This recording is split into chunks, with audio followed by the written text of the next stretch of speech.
மொரண்டு பிடிக்கக்கூடிய அமெரிக்காவ வழிக்கு கொண்டு வர முடியுமா? ஏலே அவன் எவனுக்கும் அடங்க மாட்டான்டா.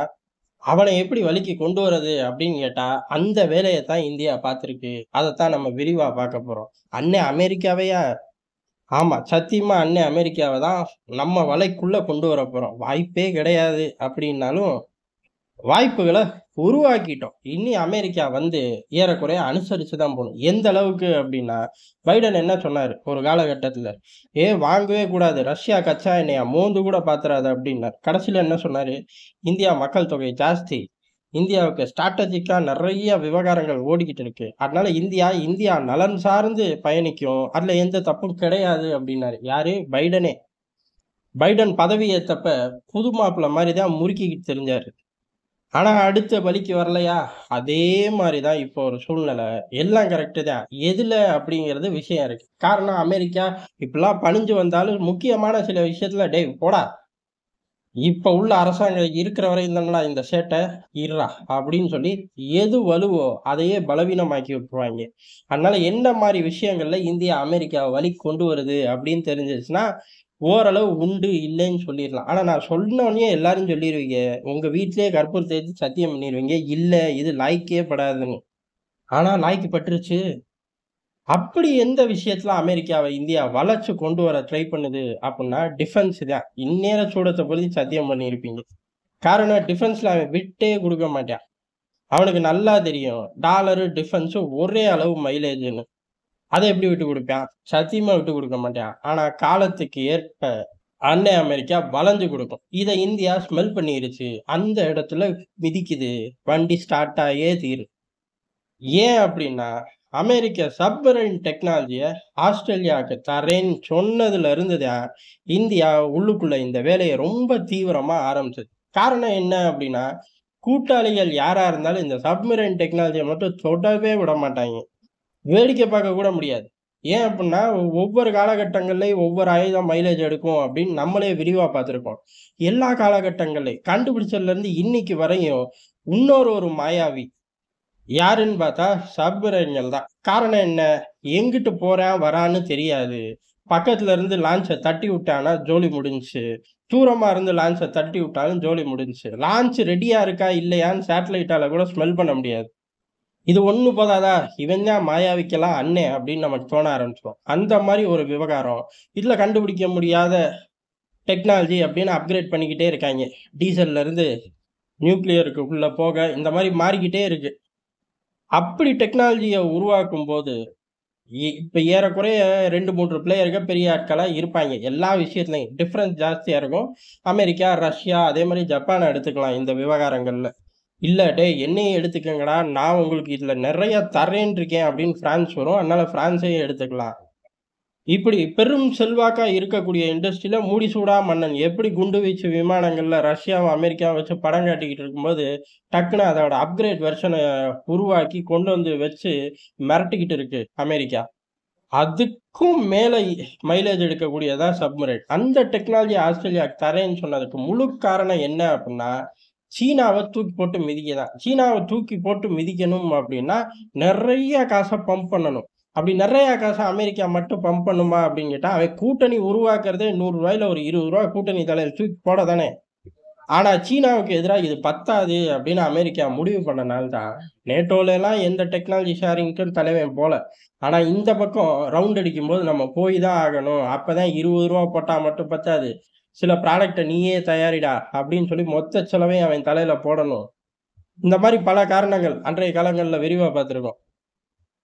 சொல்லி தான் அந்த நியூக்ளியர் சப்மரைன் டெக்னாலஜி ட்ரான்ஸ்ஃபர் அப்படிங்கிறது ஆஸ்திரேலியா கிட்ட நடந்துச்சு. ஆஸ்திரேலியா கிட்ட நடந்தோனே அடுத்த லைன்ல ஜப்பான், ஜப்பானுக்கு அடுத்து இந்தியா. இதுதான் ஆர்டர். இந்த ஆர்டர்ல அமெரிக்கா ஏதோ ஒரு காலகட்டத்தில வந்து தான் தீரணும். இன்னைக்கு வரானா தெரியாது. 100 வருஷம் கழிச்சு வந்தாலும் வந்தது வந்தது தானே. அன்னைக்கும் அமெரிக்கா இருக்க போது, இந்தியா இருக்க போது. அன்லெஸ் அன்டில் உலகம் அழிஞ்சா மட்டும் தான் இந்த தியரி பொய்வா போகும். அதுக்குன்னு கல்வெட்டுலயா பாஸ் எழுதி வைக்க முடியும் அப்படின்னு கேட்கக்கூடாது. அந்த ஜோன்ல இருந்து இந்தியாவோட முழு வேகமும் டெக்னாலஜி ஷேரிங்க்கு ஏற்கனவே நம்ம வண்டி ஓட்டிக்கிட்டு தான் இருந்தோம். ஆனா எவன் எவன் சிக்குவான்னு இருக்குல்ல. ஏன்னா இதுல 100, 200 பேர்லாம் கிடையாது. டெக்னாலஜிய வலுவா வச்சிருக்கவன் டெக்னாலஜிய குடுப்பானா, அத வச்சு டிஃபென்ஸ் இண்டஸ்ட்ரியில ஏகப்பட்ட மைலேஜ் எடுத்துக்கிட்டு யுத்த காலங்கள்லையும் சம்பாதிக்கிறது, யுத்தம் இல்லாத காலங்கள்லையும் சம்பாதிக்கிறது. ஏன் அப்படின்னா இந்த இண்டஸ்ட்ரிக்கு ட்ரையே கிடையாது. யுத்தம் இருந்தா தான் ஆயுதம் விக்குமா? அப்படிலாம் கிடையாது. யுத்தம் வராம இருக்கணும்னா நீ பலமா இருக்கணும். நீ பலமா இருக்கணும்னா ஆயுதம் உன் கையில இருக்கணும். வாங்கிக்க அப்படின்னு சொல்லி வித்துருவோம். யுத்தம் வந்துச்சுன்னா கேட்கவே வேணாம். நாட்டுல பன்னு, பட்டர், ஜாம் எல்லாத்தையும் தடை பண்ணு. ஆயுதத்த மட்டும் வாங்கு அப்படின்னு போய் தான் ஆகணும் அந்த நாடு. அது யாரா இருந்தாலும் சரி. அப்பேற்பட்ட மார்க்கெட்டு. இருக்கக்கூடிய பிளேயர்கள் கம்மி. ஆனா இருக்கக்கூடிய நாடுகள் ஜாஸ்தி. அந்த நாடுகள்ல பிரச்சனைகள் அப்படிங்கிறது இல்லாட்டி நம்ம உருவாக்கிடலாம். ஒண்ணும் பிரச்சனை இல்ல அப்படிங்கிற மாரி தாறுமாறான மைலேஜ் எடுத்த காலகட்டத்துல இருக்கக்கூடிய நாடுகள். வலுவா அள்ளி கல்லா நெறஞ்சு வழியுது. இப்ப அவன் போய் அக்ரெசிவா கால் எடுக்கணும்லாம் தேவையில்ல. ஆனா உலக சூழ்நிலை இப்படி மாத்தி விட்டுருச்சு. இந்த மாரி டெக்னாலஜிலாம் குடுத்து, அப்பதான் அடுத்த கட்ட டெக்னாலஜிய அப்கிரேட் பண்ண மாரி இருக்கும். கையில உள்ள டெக்னாலஜியும் லாபம் பார்த்த மாரி இருக்கும். இப்படி ஃபினான்ஷியலா கதைய சொல்லிட்டு, அடுத்த கட்ட எதிரிய நெருக்கறது தான் மெயின் டார்கெட். இந்த இடத்துல தான் இந்தியா ப்ளே பண்ண ஆரம்பிச்சிருக்கு. எப்ப இருந்து அப்டின்னா, ரஷ்யாவும், இந்தியாவும் கூட்டு தயாரிப்பு ரொம்ப காலமா ஓடிக்கிட்டு இருக்கு. அத தாண்டி ஹெவி வெயிட்டா இப்ப ஃபைட்டர் ஜெட்டுகளோட கூட்டு தயாரிப்பு அப்படின்னு உள்ளுக்குள்ள நுழைஞ்சிருக்கோம். இதுக்கு கொஞ்ச நாள் முன்னாடி, ஏன் ரொம்ப காலம் முன்னாடியே அமெரிக்காவோடையும் கூட்டு தயாரிப்பு அப்படின்னு சொல்லி திட்டங்கள் ஃபைனலைஸ் ஆச்சு. அக்ரீமெண்ட்ல கையெழுத்தும் போட்டாச்சு. கையெழுத்து போட்ட பையன் ஓடி போயிட்டான். யாரு அதிகாரியா அப்படின்னு கேட்டா, அண்ணன் அமெரிக்காவே ஓடி போயிட்டான். காரணம் என்ன அப்படின்னா, ஜாவலின் மிசைல்கள்லாம் தயாரிக்கலாம் அப்படின்னு சொல்லி பலகட்ட பேச்சுவார்த்தை. அண்ணன் அமெரிக்கா கையெழுத்து போடுறாருந்தா சும்மாவா இருக்கு? ஏகப்பட்ட விஷயத்த ஸ்க்ரூட்டனிட்டி பண்ணியிருக்கான். ஏகப்பட்ட செக்ஸ ரெடி பண்ணியிருக்கான். எல்லாத்தையும் பண்ணிட்டான். கையெழுத்தையும் போட்டான். தயாரிப்பு அப்படிங்கிறது இறங்கவே இல்ல.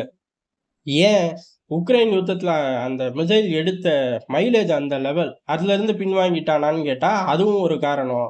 அமெரிக்காவ பொறுத்தவரை இவனுங்க கூட சேர்ந்து தயாரிச்சுக்கிட்டு, இவன் மஞ்ச குளிச்சுக்கிட்டு டெக்னாலஜி ஷேரிங்ன்னு அடுத்து வருவான். இந்த மாரி பல விஷயம் நொள்ள நாட்டிங்கள பேசிட்டு, பயப்புல எட்டியே பார்க்கல. அக்ரீமெண்ட் ஃபைனல் ஆயிருச்சு. கையெழுத்தும் ஆயிருச்சு. ஆனா அமெரிக்காட்ட போய் தொங்கிட்டே இருக்க முடியுமா? அப்படின்னு கேட்டா, நல்லாவே தொங்கலாம். காரணம் என்ன? 10, 15 வருஷத்த அசால்ட்டா இழுத்துப்புடுவாய்ங்க. 4 வருஷம் ஒரு கவர்மெண்ட். திரும்பி பார்க்கறதுக்குள்ள ஓடி போயிரும். அது எல்லாருக்கும் பொருந்தக்கூடியது. ஆனா அமெரிக்காவ பொறுத்தவரையும் திரும்பி பார்க்கவே தேவையில்ல. சுத்தி சுத்தி முன்ன பின்னன்னு பல விஷயங்கள கொண்டு வந்து வச்சு ஆக்கிட்டே இருப்பாய்ங்க. இல்ல இந்த கோர் அஜெண்டாவ முடிக்கிறக்குள்ள அந்த கவர்மெண்ட் வீட்டுக்கு போயிரும். அடுத்த கவர்மெண்ட் வந்துச்சு அப்டின்னா, மறுபடியும் முதல்ல இருந்து. இதுக்கு நடுவுல நம்ம கவர்மெண்ட்டும் வீட்டுக்கு போயிரும். அதே கவர்மெண்ட் வந்துச்சுன்னா, மறுபடியும் முதல்ல இருந்து. ஏன்? அங்க கவர்மெண்ட் மாறுனா மட்டும் முதல்ல இருந்து, இங்க அதே கவர்மெண்ட்னால முதல்ல இருந்து அப்டின்னா, நம்ம பயப்பிள்ளைகளோட வேகம் அப்படி. அப்ப அவன் மொதப்படியே ஏறலையா அப்படின்னு கேட்கக்கூடாது என்ட்ட. இது 2 கை தட்டி வரக்கூடிய சத்தம். அதனால அந்த சைடு உள்ள பார்ட்டிகளையும் கழுவி ஊத்திக்க வேண்டியது தான். நம்ம ஆட்கள மட்டுமே தூக்கி போட்டு மிதிக்கணுங்கிற தேவை இங்க நமக்கு கிடையாது. இப்படி ஓடிக்கிட்டு இருக்க காலகட்டத்தில தான் ரஷ்யாவோட கூட்டு தயாரிப்பு அப்படிங்கிறது கணிசமா அதிகரிக்குது. ஏன் அப்படின்னா, ரஷ்யா ஒரு யுத்தத்தில இருக்கு. அப்ப யுத்த காலங்கள்ல விக்கக்கூடாதும்பாய்ங்க. நார்மல் காலத்திலயும் ரஷ்யாவ விக்க விட மாட்டாய்ங்க. அது போக கூடுதலான ஃபேக்டரி இந்த பக்கம் இருந்தா நல்லது. இந்த மாரி பல விஷயத்த மேற்கொண்டு ரஷ்யா கூட்டு தயாரிப்புல அதிக இன்ட்ரெஸ்ட் காட்ட ஆரம்பிச்சிருச்சு. அடுத்தடுத்த விவகாரங்கள கைக்கு வர ஆரம்பிக்குது. எது? இந்தியா கைக்கு. இந்தியா டெக்னாலஜி ஷேரிங் கேட்டா உடனே எஸ் அப்படின்றாய்ங்க. காரணம் இந்தியாவோட வலு அந்த மாரி. இந்தியாவோட நம்பகத்தன்மை இங்க ரொம்ப முக்கியம். டெக்னாலஜி ஷேரிங் இன்னைக்கு தேவை அப்படிங்கிறக்காக டக்குன்னு கோரைக்கு ஊத்தி வச்சிருந்த தயிர தூக்கி பெனஞ்சு தின்ற முடியாது. ஒரு நாள் அட்ஜஸ்ட் பண்ணி தான் ஆகணும். அந்த மாரி நாடுகள் கடந்து போறதுக்கு அதிக வாய்ப்பு இருக்கு. ஆனா கடந்து போ முடியாத லெவலுக்கு இந்தியாவோட மைலேஜ், வெயிட்டேஜ் அப்படிங்கிறது கூடி போச்சு. ரஷ்யா கிட்ட பெரிய அளவு சாதிக்கக்கூடிய அதே காலகட்டங்கள்ல ஆஸ்திரேலியா கிட்ட அமெரிக்கா சப்மரைன் டெக்னாலஜிய வம்பு பண்ணி குடுத்துச்சு. எங்க வம்பு பண்ணி? பிரான்ஸோட மல்லு கட்டி குடுத்து, பிரான்ஸுக்கு அதுக்கு அடுத்து கையில கால்ல வந்து சமாதானப்படுத்துனாய்ங்க மேக்ரான. அன்னைக்கு அமெரிக்காவும், பிரிட்டனும் ஓடுனாய்ங்க பிரான்ஸுக்கு. காரணம் அந்த ஆள் மிகப்பெரிய பிரச்சனை பண்ண ஆரம்பிச்சுட்டார். அந்த காலகட்டத்துல இந்தியா கூட சப்மரைன் டெக்னாலஜி பிரான்ஸ் கையில உள்ள சப்மரைன் டெக்னாலஜி ஷேரிங்கும் ஓடுச்சு, ஆடிச்சு, பாடிச்சு, களத்துக்கு வந்துரும். இப்ப இந்த 2 பிளேயர்கள வலுவா இழுக்க ஆரம்பிச்சிருக்கோம். ரஷ்யாவோட 5ஆம் தலைமுறை விமானம் இந்தியால தயாரிப்பு. S-400 இந்தியால தயாரிப்பு. இதோட பேச்சுவார்த்தைலாம் அக்ரெசிவா வருது. ரஷ்யாவோட ஈஸியா நம்ம டாலி ஆயிருவோம்.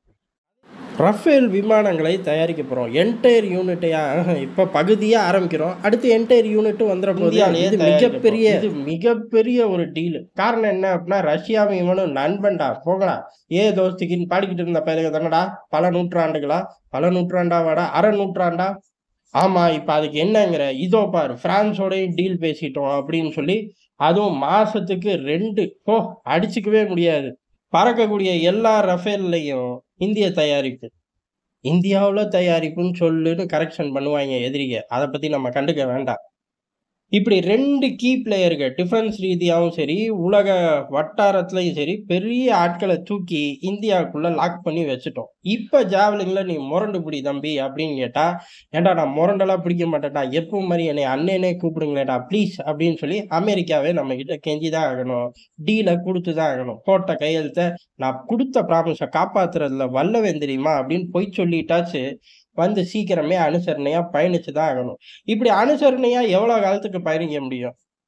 இது பூரா ப்ரமோஷன் போட்டே ஆகணும். ப்ரமோஷன் வந்தே தீரும். அப்ப இந்த இண்டஸ்ட்ரியில கணிசமா நம்மளும் ஆர்&டி பண்ணிக்கிட்டே இருக்கணும். இல்லாட்டி ஒரு பயம் மதிக்க மாட்டான். அதே சமயம் இந்த டெக்னாலஜி ஷேரிங் அப்படிங்கிறது நம்மளோட வளர்ச்சி ஏற்கனவே ஜெட் வேகத்துல இருக்கு. அது இன்னமும் ஒரு டபுள் இன்ஜின், ட்ரிபிள் இன்ஜின்னு போட்டு முன்னேறுற அளவுக்கு கூடி போயிருச்சு டிஃபென்ஸ் இண்டஸ்ட்ரியில. இவ்வளவு மைலேஜ வச்சுக்கிட்டு, பக்கத்திலேயே இருக்கும்போது டிஃபென்ஸ் செக்டார்ல இருக்கும்போது, பாகிஸ்தான்லாம் நமக்கு ஏற்கனவே கால் தூசி. அதனால அவன கணக்குல இருந்தே கழட்டி விட்டுறலாம். சீனாவ பாகிஸ்தான் இடத்துக்கு தட்டி கொண்டு வந்துரலாம். ஏன் அப்படின்னா, அவன் ஏற்கனவே நல்லா தான் இருக்கான்னு சொல்லக்கூடாது. அவன் நல்லா இருந்தாலும் காப்பி கேட். அந்த காப்பி கேட்டுக்கும் ஏகப்பட்ட பிரச்சனைகள் இருக்கு. மிசைல்ல தண்ணிய ஊத்தி வைக்கிற அளவுக்கு காப்பி கேட்டுகளோட அட்டூழியம் அப்படிங்கிறது உள்நாட்டிலே ஜாஸ்தி. அதனால அவன் மிகப்பெரிய பிரம்மாண்டமா நின்னா கூட, டக்குன்னு ஒரு இடத்துல தட்டும்போது விழுகிறக்கு அதிக வாய்ப்பு இருக்கு. இதையும் தாண்டி அவன் உண்மையிலேயே ராஜா அப்படின்னு சொன்னா கூட, என்னதான் ராஜாவா இருந்தாலும், ஏகப்பட்ட எதிரிகள வளர்த்து வச்சிருக்காய்ங்க. அந்த எதிரிகளும் ஒவ்வொருத்தனும் இப்ப கிளைமாக்ஸ நோக்கி இப்ப நகர ஆரம்பிச்சுட்டாங்க. அமெரிக்காவோட டார்கெட் ஈரான முடிஞ்ச உடனே சீனா தான். ட்ரம்ப் இருக்கணும்னு தேவையில்ல. எத்தனை அதிபர் வந்தாலும் அவனுங்களுக்கு சீனாவ திருப்பி 40 வருஷம் பின்னாடி கொண்டு போயே தீரணும். அதுக்கு ஆசிய கண்டத்தையே ரெடி பண்ணிட்டாய்ங்க. ஏற்கனவே பாகிஸ்தான கிளச்சு போட்டுட்டாய்ங்க. பாகிஸ்தான் ஏற்கனவே கிளஞ்சு தான் இருக்கு. இருந்தாலும் பாகிஸ்தான் வரலாற்றே இல்லாதபடி ராணுவம் அங்க உள்ள ஒரு எதிர்க்கட்சி அப்படின்னு வலுவா ஒரு தியரிய ஜெனரேட் பண்ணிட்டாங்க முதல் முறையா. இது பாகிஸ்தானை எங்க கொண்டு போய் நிறுத்தும் அப்படின்னு யோசிச்சு பாத்தீங்கன்னா புரிஞ்சிடும். அதுக்கடுத்து ஆப்கானிஸ்தான் சீனாவுக்கு நேரடியாவே ஆப்பு வைக்கிற மாதிரி ஒரு லொகேஷனை ரெடி பண்ணிட்டாங்க. அடுத்து மியான்மர், பங்களாதேஷ்னு போய்கிட்டே இருக்கு வண்டி. இதை தாண்டி தென்சீன கடல்ல உள்ள அம்புட்டு பயலையும் சீனாவே எதிரியா மாத்தி வச்சிருந்தா. அந்த எதிரிய பூரா பலப்படுத்துறது தான் அமெரிக்கா, இந்தியா, ஜப்பானோட வேலையாவே இருக்கு. வெளியுறவு கொள்கையில இந்த நாடுகள் கணிசமான சதவீதத்த இந்த சீனாவோட எதிரிகளை பலப்படுத்தி நம்ம கண்ட்ரோல்ல வச்சுக்கிறதுல தான் நகர்த்திக்கிட்டு இருக்கோமே ஒழிய, இம்புட்டு பஞ்சாயத்தோட சீனா எம்புட்டு பலமா இருந்தாலும் சிக்கி சின்னாபின்னம் ஆக வேண்டியதுதான். ஆனா இந்தியா தாறுமாறான பலத்துல இருக்கும்போது இமீடியட்டா பாகிஸ்தான் இடம் உனக்குதான், பாகிஸ்தானுக்கு இனிமே இடமே கிடையாது அப்படின்னு டக்குன்னு மண்டையில் தட்டி இறக்கி உட்கார வச்சிடலாம். அந்த அளவுக்கு ஒரு கெத்தான விஷயத்த டிஃபென்ஸ்ல இப்ப இந்தியா சாதிச்சிருக்கு அப்படிங்கறதா யதார்த்தமான உண்மை.